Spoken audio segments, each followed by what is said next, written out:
வணக்கம். கலாம் ஆண்டு 6 மாதம் 9 நாள் 8 திங்கட்கிழமை ஜூன் 22, 2026. இன்றைய நம்பிக்கை செய்திகள். லட்சிய சமுதாய கட்டமைப்பிற்காக நீலகிரி மாவட்டத்தில் 49 மாணிக்க மாணவர்கள். நீலகிரி மாவட்டம் கூடலூரில் 2 நாளில் 5 பள்ளிகளில் 45 மாணிக்க மாணவர்கள் கண்டறியப்பட்டனர். கலாம் ஜோதி மாணவர்கள் வாசு, பாபாஸ்ரீ, மாதவன், மதுரம் ராஜ்குமார் ஆகியவர்களுடன் நல்லூர் வட்டம் பாலு ஜூன் 18, 19 2 நாட்கள் நீலகிரி மாவட்டம் கூடலூரில் முகாமிட்டனர்.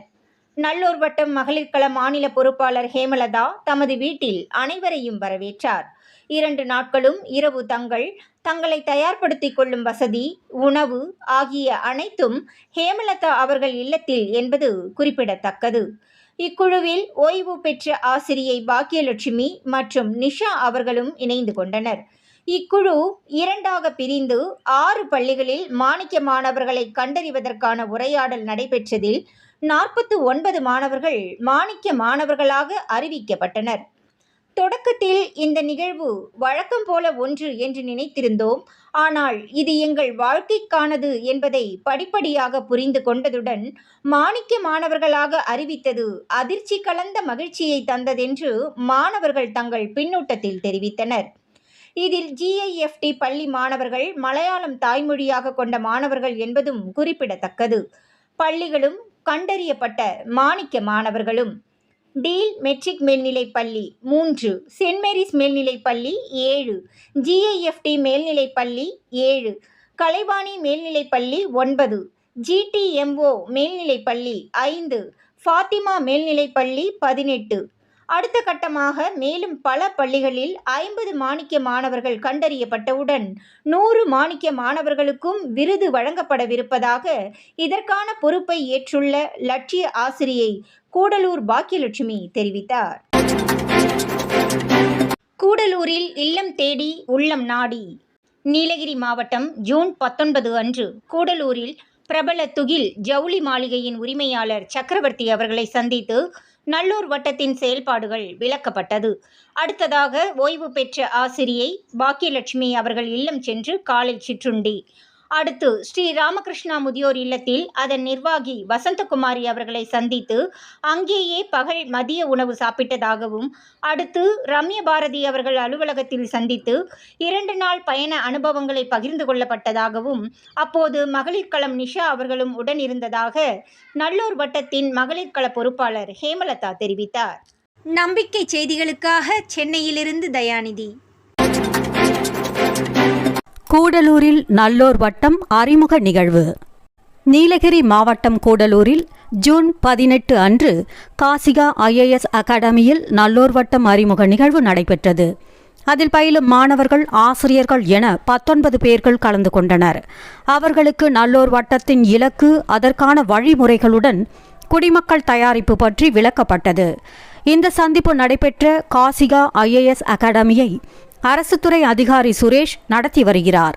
இதற்கான இடத்தை மனமுவந்து வழங்கியது அரசு பள்ளி தலைமை ஆசிரியர் கிருஷ்ணகுமார் அவர்கள் என்பது குறிப்பிடத்தக்கது. மேலும் திரு கிருஷ்ணகுமார் அவர்கள் பற்றி தெரிந்து கொள்ள வேண்டியது மிகவும் அவசியம். திரு கிருஷ்ணகுமார் அவரது மனைவியும் அரசு பள்ளி ஆசிரியை. இவர்கள் தங்களது 2 பிள்ளைகளையும் அரசு பள்ளியில் படிக்க வைத்துள்ளனர். தமது வீட்டை மிக தூய்மையுடனும் செடிகள், கொடிகள், மரங்கள் என பசுமை நிறைந்து மிக ரம்மியமாக செம்மை இல்லமாக பராமரித்து லட்சிய வாழ்க்கையை வாழ்ந்து வருகின்றனர் என்று நீலகிரி மாவட்டத்திற்கு பொறுப்பேற்றிருக்கும் பாக்கியலட்சுமி தெரிவித்தார்.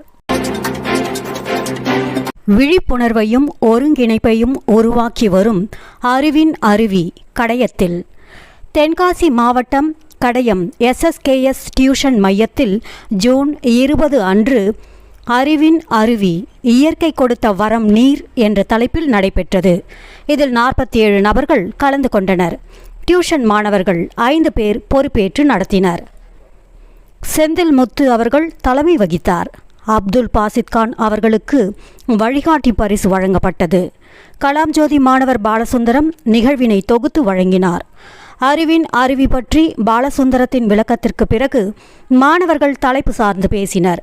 இதில் மாணவர்களின் பெற்றோர்களும் கலந்து கொண்டு மாதம் ஒரு முறை அறிவின் அருவி நடைபெற வேண்டுமென வலியுறுத்தினர் என்று பாலசுந்தரம் தெரிவித்தார். நம்பிக்கை செய்திகளுக்காக புதுச்சேரியிலிருந்து கவிதாராஜ். மாணவர்களை உள்நோக்கி பார்க்க வைத்து அமைதியை உணர வைத்த ஒரு நிமிட அமைதி 5 மாவட்டங்களில். வெளி உலகத்திலேயே பலவற்றையும் பார்த்து அமைதியற்ற மனதுக்கு உள்நோக்கி பார்த்து அமைதியின் ஆழத்தை உணர வைக்கும் சக்தி படைத்தது ஒரு நிமிட அமைதி. அந்த அமைதியை உலக மனித குலம் சுவைக்க தொடங்கினால் நம் மனதுக்குள்ளேயே ஏற்படும் போர், குடும்பத்தில் ஏற்படும் போர், அக்கம் பக்கத்தில், நாட்டில், உலகத்தில் ஏற்படும் போர் அனைத்திலிருந்தும் விடுபட்டு அன்புமயமாகி அதிலிருந்து அமைதியும் ஆனந்தமும் தனி மனிதன் முதல் உலகம் வரை காணலாம். அத்தகைய அமைதியை நாள்தோறும் 11 மணிக்கு ஒரு நிமிடம் கடைபிடித்து வருபவர்கள் அந்த சுவையை அனுபவித்து வருகிறார்கள். ஜூன் 17 அன்று தமிழகத்தின் 5 மாவட்டங்களில் தேனி மாவட்டம் பெரியகுளம் வட்டம் கள்ளிப்பட்டி அரசு உயர்நிலைப் பள்ளியில், கரூர் மாவட்டம் கிருஷ்ணராயபுரம் வட்டம் எழுதியாம்பட்டி ஊராட்சி ஒன்றிய தொடக்கப்பள்ளியில், கடலூர் மாவட்டம் அரசு ஆரம்ப பள்ளியில், திருவள்ளூர் மாவட்டம் திருத்தணி வட்டம் பூனி மாங்காடு அரசினர் மேல்நிலைப் பள்ளியில், சென்னை அசோக் நகர் அரசு மகளிர் மேல்நிலைப் பள்ளியில் ஒரு நிமிட அமைதியை மாணவர்கள் கடைபிடித்தார்கள் என்று ஓர் உலகக்களம் மாநில பொறுப்பாளர் கீதா தெரிவித்தார். நம்பிக்கை செய்திகளுக்காக சென்னையிலிருந்து தயாநிதி. 17 வயது சிறுவன் சொக்கலிங்கம் உடல் உறுப்பு தானம், அரசு மரியாதை. தென்காசி மாவட்டம் சங்கரன்கோவில் அருகே விபத்தில் சிக்கி மூளைச்சாவு அடைந்த சொக்கலிங்கம் என்ற 17 வயதுடைய சிறுவனின் கல்லீரல், கருவிழிகள், சிறுநீரகங்கள், நுரையீரல், கணையம், சிறுகுடல் ஆகியவற்றை அவருடைய பெற்றோர்கள் தானமாக வழங்கினர். தமிழக அரசு மூளைச்சாவடைந்து உடல் உறுப்புகளை தானம் செய்த சிறுவனுக்கு அதிகாரப்பூர்வ அரசு மரியாதை வழங்கியது குறிப்பிடத்தக்கது. இத்தகைய கடினமான சூழ்நிலையிலும் 8 உயிர்களை காப்பாற்றிய அவரது பெற்றோர்களுக்கும் தமது இறப்புக்கு பின் உடல் உறுப்பை தானம் வழங்க பதிவு செய்துள்ள ரமணி மற்றும் ஜீவா ஆகியோருக்கும் பாராட்டுக்களையும் வாழ்த்துக்களையும் தெரிவித்துக் கொள்கிறார் உடல் உறுப்பு தானத்துறையின் மாநில பொறுப்பாளர் ஜெயலட்சுமி. நம்பிக்கை செய்திகளுக்காக சேலத்திலிருந்து சி. ஹரிஸ்வேதா. இத்துடன் இன்றைய நம்பிக்கை செய்திகள் நிறைவடைந்தன.